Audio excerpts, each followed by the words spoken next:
Según el último informe de desarrollo humano realizado por el PNUD, los chilenos somos más felices, pero dentro de las casas. A la hora de entrar en sociedad, se genera un descontento e incluso una desconfianza con las instituciones. Para analizar los últimos puntos de este informe estamos con el economista del PNUD, también a cargo de este informe, Pablo González. Muchas gracias por esta entrevista en DF TV. Hola Francisca, muchas gracias por la invitación. Pablo, ¿cómo es esto de que existe una satisfacción con la vida personal, pero una insatisfacción con la vida en el colectivo? ¿Qué significa y cuáles son los principales impactos que puede tener esto?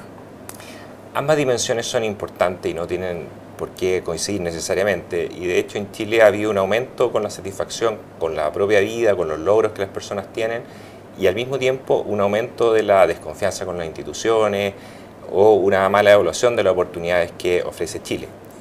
Eso genera, por un lado, una desafección con la sociedad y está determinado por ciertas variables que son distintas en uno y otro caso. Por ejemplo, el descontento con la sociedad está muy influido por una sensación de que no se respeta la dignidad y derecho de las personas y una sensación de inseguridad humana. Exacto, que la sociedad chilena no respeta. Es decir, en masa somos irrespetuosos, por decirlo de una manera pedestre. Hay un 59% de chilenos y chilenas que declaran que sienten que en esta sociedad no se respeta la dignidad y derecho de las personas como ellos. Y eso evidentemente varía por grupo socioeconómico, pero varía poco. Es decir, hay un 46% de la BC1 que siente eso contra casi un 60% de los grupos más populares. De todas maneras, en todos los sectores es importante. Por otra parte, hay una sensación de inseguridad. ¿Qué significa inseguridad humana? Significa que en distintas dimensiones, no solo seguridad ciudadana, sino también en la posibilidad de ser atendido por el sistema de salud, en caso de enfermedad catastrófica, por ejemplo, en el caso de perder el empleo, qué posibilidades encuentra, qué probabilidad tiene de encontrar, si le va a ser muy difícil. Hay un 60% de chilenos en este momento que sienten que si perdieran el empleo, les sería difícil encontrar otro. Es decir, existe también una desconfianza con respecto a que el sistema los vaya a apoyar, ¿no? Exactamente. También en el tema de la previsión, por ejemplo, hay un porcentaje importante, es superior al 60%, que siente que los ingresos no le van a alcanzar para más que cubrir sus necesidades básicas cuando se pensionen. Y esto independientemente de que coticen o no coticen. Es decir, también hay una confianza con el sistema previsional. Con el sistema, claro, con las seguridades que debiera proveer el sistema en general. Revisando la evolución que ha tenido este informe, tenemos más ingresos en el país, es decir, el país ha ido creciendo y el ingreso per cápita, que sabemos que es un indicador que no es muy fehaciente de la realidad, pero ha ido creciendo también y se ve también en las calles, hay más acceso gracias al crédito, etcétera. ¿Se ha visto un incremento de la felicidad relacionado al mayor consumo en nuestro país?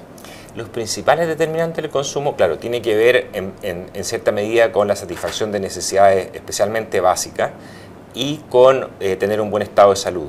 Esas son las dos áreas como de piso que los chilenos necesitan para tener una buena vida. Pero hay otras necesidades que tienen que ver con los vínculos, por ejemplo, el poder tener vínculos significativos o el ser respetado en dignidad y derecho, o el poder tener un proyecto de vida, poder proyectarse hacia el futuro, que son importantes. A nivel de los vínculos, por ejemplo, también existe una cierta desigualdad importante. Por ejemplo, en el ABC1 muy poca gente se siente frecuentemente solo, y ese porcentaje se eleva a 42% en el grupo E, que es mucho. O hay un porcentaje similar que en el grupo E declara no tener amigos, contra solo un 5% en el ABC1. Y eso tiene que ver con el tiempo también, ¿no? Tiene que ver con el tiempo, tiene que ver con los recursos, con el repliegue fuera del espacio público, con el no tener muchas alternativas de reunión, ¿no es cierto?, en el caso de los sectores populares.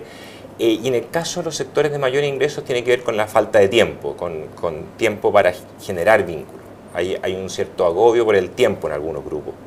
Y en el caso del sector, ¿tendrá que ver, por ejemplo, con que el acceso a la entretención es más complejo? Es decir, muchos se entretienen solamente viendo televisión o en actividades que son muy muy monotemáticas y que no incluyen una participación en la sociedad? Exactamente, hay en todos los grupos en general se ve mucha televisión en Chile, pero en los grupos de mayor ingreso evidentemente hay más salir a comer afuera, que es un momento de esparcimiento y de poder juntarse y tener una conversación entretenida y pasarlo bien. Y también hay algo que es mayor en los grupos de mayor ingreso, que no necesariamente tiene que ver con los recursos económicos, que es juntarse en la casa a conversar, que eso podría estar abierto a todos, pero aparentemente también aquí a este nivel hay diferencias, y en los sectores populares se tiende a hacer menos estas actividades en familia, se tiende a ver más tele juntos, pero menos a conversar las cosas que le importan. Por lo tanto hay más sensación de soledad. Exacto. Y eso incide directamente en el tema de la felicidad al final del día. ¿Qué otros puntos le parece que son relevantes para destacar de este estudio en el ámbito económico? Bueno, está también el tema del proyecto de vida, que también está inequitativamente distribuido. Hay muchos chilenos que no sienten que no tienen proyecto de vida o que han tenido que posponerlo por necesidad económica, porque le pasó algo a un familiar y han tenido que por lo tanto posponer sus proyectos y sus realizaciones a futuro. Y eso puede tener que ver con el emprendimiento también, con la innovación, y puede estar colocando un cierto límite hacia poder proyectarse hacia tener una mejor vida a futuro. Ahora, lo que nosotros estamos proponiendo es que estas variables tienen que ser miradas por las políticas públicas, tienen que ser tomadas en cuenta y ser promovidas a través de políticas especialmente diseñadas para ellas, pero también considerarse su efecto en todas las políticas. Entonces las políticas no son solo, no deben solo medirse a través de su impacto en crecimiento económico, sino también qué impacto provocan en los vínculos, en el respeto, en la seguridad humana, en la posibilidad de tener proyecto de vida. Y eso yo creo que va a permitir colocar de nuevo al centro de las políticas públicas a la persona humana, con sus proyectos de vida, con sus satisfacciones e insatisfacciones, y efectivamente dotar a las personas de las capacidades que ellos consideran más valiosas para perseguir esos proyectos de vida. Y en ese sentido, ¿ustedes han tenido algún tipo de contacto con las autoridades, que son las que al final del día promueven las políticas públicas, o con los parlamentarios, que son los que arman los proyectos de ley? Así es, nosotros hemos conversado este tema. Históricamente los informes de desarrollo humano se presentan a la máxima autoridad, al presidente. Él tuvo una muy buena recepción, tuvimos un taller de trabajo posteriormente respecto a qué políticas podían sugerirse a partir de esto que hemos estado encontrando, y se ha generado una muy buena reacción de parte del gobierno respecto a este informe. Entonces hay una luz de esperanza. Absolutamente. Excelente, bueno, mucho éxito entonces. Vamos a ver si es que logramos que los chilenos seamos más felices también en el colectivo. Muchas gracias por este análisis. Y así dejamos esta entrevista en DF TV y yo los dejo invitados a una próxima. Muchas gracias, Rocío.